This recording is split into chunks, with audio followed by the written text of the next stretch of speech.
वार्ता सफल नहीं हुआ तो होगा उग्र आंदोलन। झारखंड राज्य सहायक अध्यापक संघर्ष मोर्चा ने उक्त बातें कही है। बता दें कि रविवार को जामताड़ा के ऐतिहासिक गांधी मैदान में संघर्ष मोर्चा ने आज जिला स्तरीय बैठक की, उसमें उक्त बातें कही है। आगे मैं बता दूं कि ये लोगों का क्या मांग है। मानदेय लागू किए जाने की बहुप्रतीक्षित मांग को लेकर झारखंड राज्य सहायक अध्यापक संघर्ष मोर्चा की बैठक गांधी मैदान में आयोजित की गई, जिस मानदेय की मांग को लेकर 26 पारा शिक्षकों ने रघुवर दास की सरकार में अपनी जान दे दी। वह मांग आज भी पूरा नहीं हो सका है। इस मांग को लेकर अभी भी सहायक अध्यापक संघर्ष मोर्चा संघर्ष कर रहे हैं।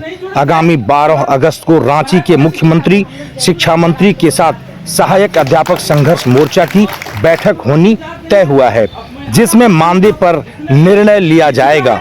इस बाबत गांधी मैदान में संघर्ष मोर्चा की बैठक जिला कमेटी के सदस्य सबीर अंसारी की अध्यक्षता में आयोजित की गई, जिसमें समिति के राज्य कमेटी के सदस्य सुमन कुमार सिंह शामिल हुए। दोनों ने स्पष्ट कर दिया कि अगर सरकार मानदेय पर फैसला नहीं लेती है तो उग्र आंदोलन किया जाएगा, जिसको लेकर बैठक में रणनीति तैयार की गई है और आने वाला विधानसभा चुनाव में इसका असर इस सरकार को देखना पड़ेगा। 26 साथियों की शहादत को बेकार नहीं जाने दिया जाएगा। उक्त बातें सुमन कुमार सिंह राज्य कमेटी सदस्य ने कही है और जिला कमेटी सदस्य के सबीर अंसारी ने बारी बारी से अपनी बात को रखा है। वहीं मंच का संचालन इफ्तिकार अंसारी ने की।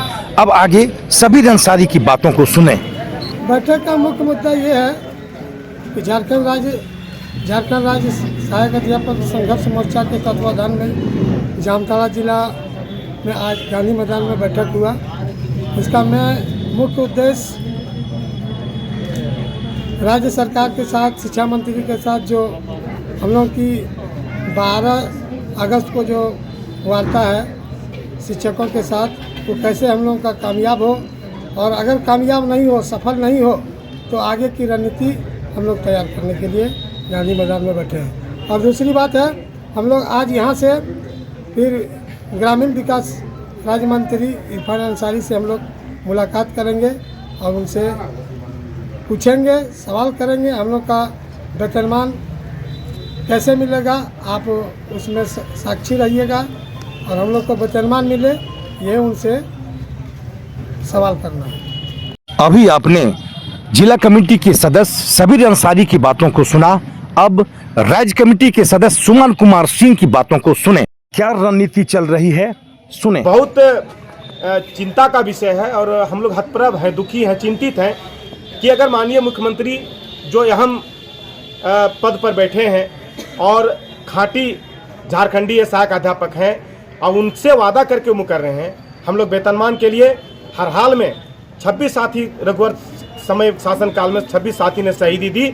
हम लोग आज उस शहीदी के लिए और उनके कुर्बानी के लिए वही मांग वेतनमान पर अड़े हुए हैं। 12 तारीख को वार्ता है, उस वार्ता में अगर वेतनमान हम लोग को नहीं मिला या वेतनमान के समतुल मानदेय पर जो चर्चा चल रही है अगर वो नहीं मिला तो कहीं ना कहीं ये सरकार से भी हमको आर पार की लड़ाई करनी होगी। और इसके लिए हम लोग यहाँ रणनीति तैयार करने के लिए बैठे हैं। अभी माननीय ग्रामीण विकास मंत्री से जाके मिलेंगे।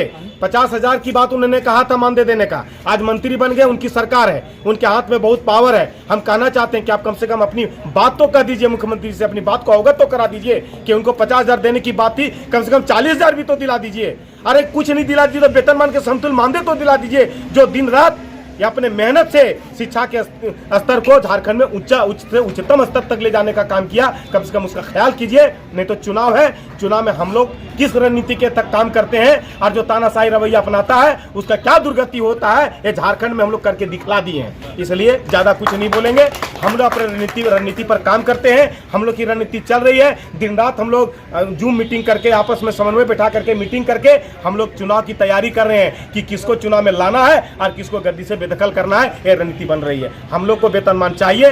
12 तारीख जा रहे हैं, बिल्कुल हम एकदम स्टैंड है कि या तो हमको वेतनमान चाहिए या नहीं तो फिर हम चुनाव में जाएंगे।